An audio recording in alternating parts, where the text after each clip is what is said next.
जय श्री गणेशाय नमः। श्री गणेश के परिवार का दिव्य कथा, रिद्धि सिद्धि, शुभ लाभ और संतोषी माता का रहस्य, भाग 1। कैलाश पर्वत और गणेश का दिव्य परिवार। हिमालय की ऊंची ऊंची बर्फीली चोटियों के मध्य स्थित कैलाश पर्वत केवल एक पर्वत नहीं बल्कि देवताओं का दिव्य धाम माना जाता है। यहीं भाग शिव अपने परिवार के साथ निवास करते हैं। माता पार्वती, भगवान गणेश, भगवान कार्तिकेय एवं इस दिव्य परिवार के मुख्य सदस्य हैं। चारों ओर हिमाचली पर्वत, मंद मंद बहती गंगा, शिवगणों का मधुर गान और ऋषियों का ताप, यह सब मिलकर कैलाश को स्वर्ग से भी अधिक सुंदर बना देते हैं। भगवान शिव को सहकार के देवता कहा जाता है। पार्वती की अर्धांगिनी है।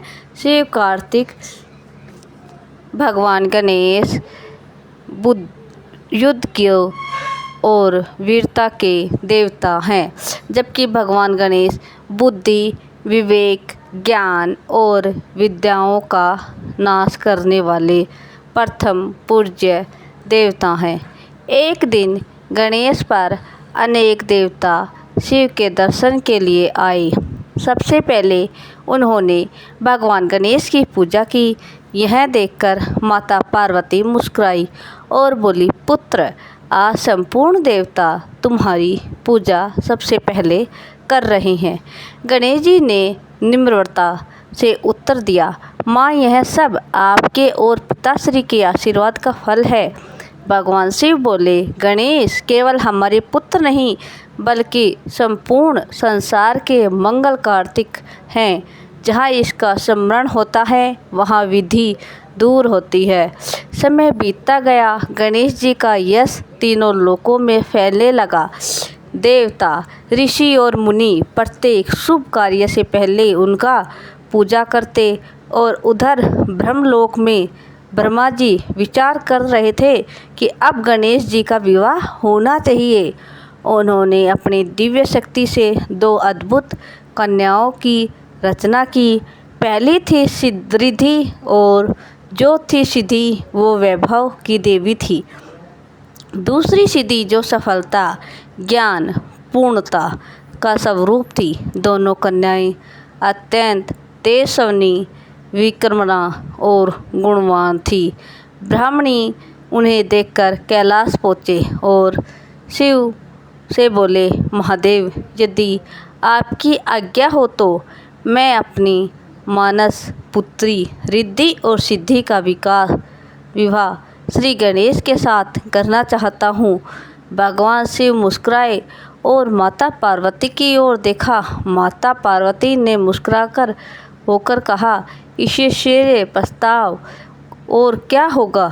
रिद्धि और सिद्धि जैसी गुणवान कन्याएं हमारे पुत्र के लिए योग्य हैं। जब गणेश जी को बुलाया गया तो उन्होंने पहले अपने माता पिता के चरण स्पर्श किए और फिर ब्रह्मा जी के प्रणाम किया। ब्रह्मा जी ने कहा, क्या तुम रिद्धि और सिद्धि को अपनी अर्धांगिनी के रूप में स्वीकार करते हो। गणेश जी ने अत्यंत विक्रमता से उत्तर दिया, यदि यह मेरे माता पिता और आपके मन की इच्छा है तो यही मेरी भी इच्छा है। इसके बाद कैलाश पर्वत पर दिव्य विवाह की तैयारियां आरंभ हो गई। देवताओं के राजा इंद्र ने स्वर्ग से पुष्प की वर्षा करवाई। नारद मुनि वीणा बताते हुए मंगल गीत गाने लगे। भगवान विष्णु और माता लक्ष्मी स्वयं विवाह में उपस्थित हुए। ब्रह्मा जी ने वैदिक मंत्रों के साथ विवाह संपन्न कराया। पूरे कैलाश गणपति बाबा मोरिया के जय घोषित से गूंज उठा।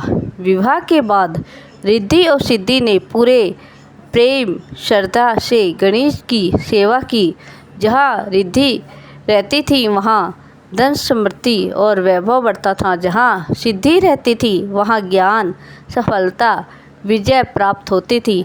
धीरे धीरे संसार में यह संदेश फैल गया कि जो व्यक्ति भगवान गणेश की सच्चे मन से पूजा करते हैं उनके जीवन में रिद्धि सिद्धि दोनों का आगमन होता है।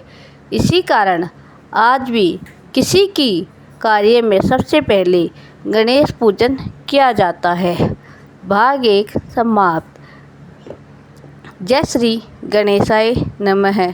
श्री गणेशाय परिवार की अद्भुत कहानियाँ और लोकप्रिय कथाएँ।